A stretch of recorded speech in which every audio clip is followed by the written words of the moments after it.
Good morning, people. How you doing today? Hey, now I know there's a lot of smart people. There's a lot of dumb people. You know, and life isn't fair, and nature's not fair. And scientists, neurologists, and a sociologist have tested, and there are definitely different kinds of people, mentally, psychologically, based on genetics, how their brains are formed. For Einstein, for instance, they dissected his brain, analyzed it, and I think they concluded he had more neurons or something. I can't remember for sure how that works. And then they've done tests on liberals versus conservatives, and they see that conservatives have larger fear centers, and they did atheists versus religious people, and it seems like atheists have higher IQs.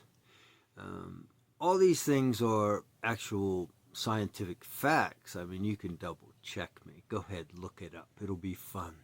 Um, so here's the thing.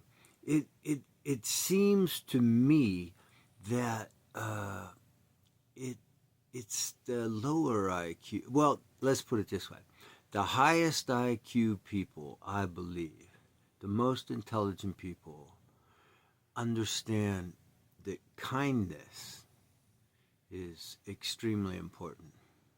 Like being a good person is the highest form of IQ people. What I mean by that is you have to realize it, and it's for yourself. Like, like it's integrity.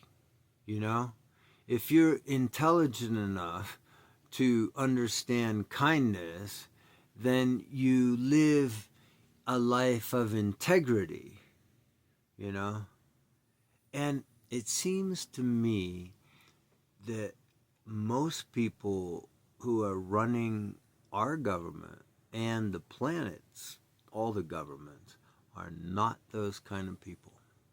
It seems to me that it's the people with lower IQs who have brains that are fear based, they're afraid of everything, and that makes people greedy and selfish and violent, and they want to dominate. They think that's how they can get rid of their fear, is by being in control. You know, and yeah. So what we need to do is, I know there's a lot of younger, intelligent people. I mean, hey, if everybody wanted to vote me for president, or if somebody wanted to make me a vice president, I would do that at this point, And I'm still young enough. I'm still sharp enough. I could do it.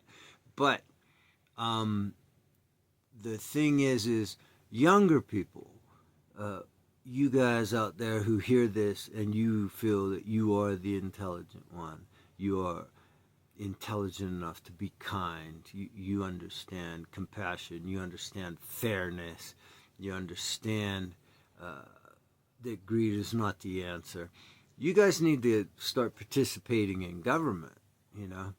And like these congressmen, what do they get? I think it's like close to $200,000 a year.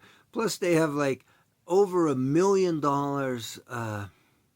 a year to run their office, you know, and free transportation, blah blah blah, greatest health care you can get, and and then when they retire, they get a large percent. I forget what the percentage is.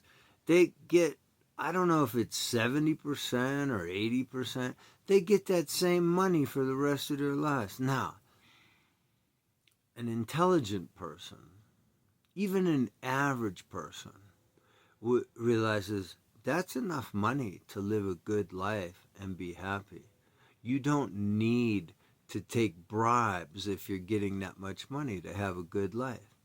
You know, like any reasonable person, you do a couple whatever, you do your 8 years in Congress or whatever, and then you get this lifetime pension plus medical benefits and everything.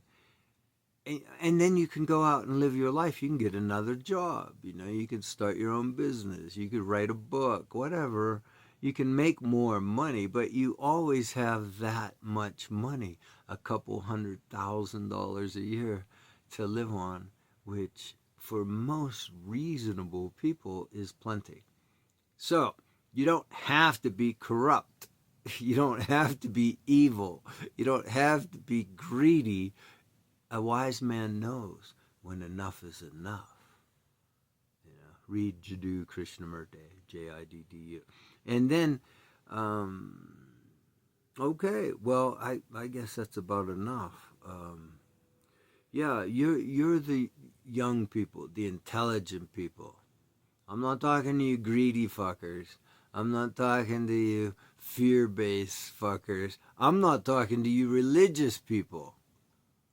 Because religion gets in the way of true intelligence, of true understanding, of true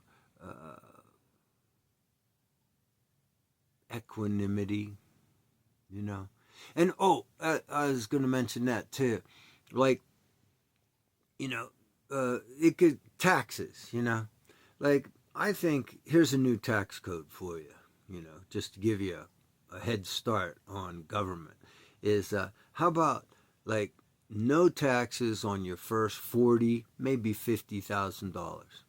Then 5% on the next 20, 10% on the next 20 after that, 15% on the next 20 after that, all the way up to 95%.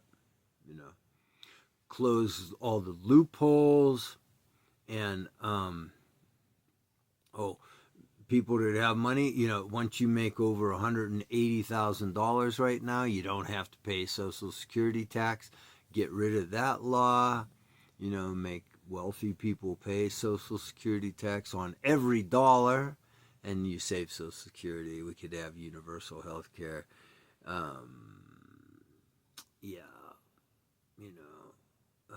That would be a fair tax law.